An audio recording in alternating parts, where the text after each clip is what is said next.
What makes Rosh Hashana such an important day? Our Torah teaches that our whole year is decided for us on Rosh Hashanah. Besides being our new year, Rosh Hashanah is Yom Hadin, the day of judgment. Many of us are familiar with the Nisana Tokev prayer that we say on Rosh Hashanah. It's certainly one of the most solemn and moving moments of the service.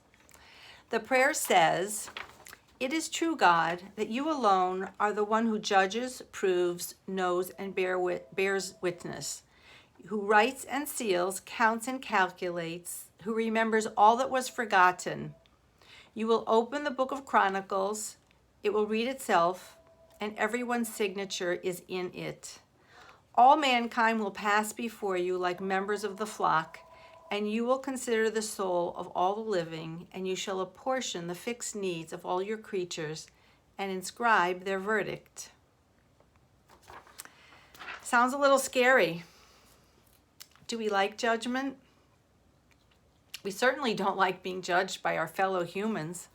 In fact, our Torah teaches us that we should never judge another person until we stand in their place. And when does that ever happen? But what about God? Do we want to be judged by God? We do. We really do, and I'll tell you why. God's judgment sends us a very powerful message. God is telling us that what we do matters. Our choices matter. Our actions and our speech matter. Our lives matter to God. What we do is not just whatever.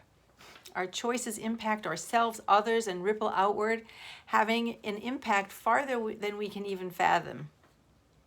Rosh Hashanah says to us, you're accountable. Is accountability a good thing? Do we want our children to feel accountable for what they say, what they do, for who they become in this world, how fast they drive on the freeway? Of course we do. And this is what God is telling us. I created you for a purpose. I created you for greatness. And you need to make an accounting every year. What have you done with the life I have given you? And what's your plan if I grant you the gift of another year of life?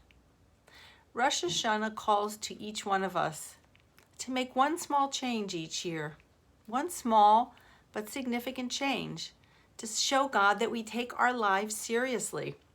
We take our growth seriously. We take God seriously. What change will you make this year? Make a decision. How will you be just a little bit different, a little bit better next year if God grants you the gift of another year of life? The most important thing to remember is that behind all this judgment is God's tremendous, unconditional love, His mercy, and His compassion. He's our Father. We're His children. He will only give us what is good for us. Wishing you a Shana Tova, Umatuka, a sweet year, a happy year, full of every blessing.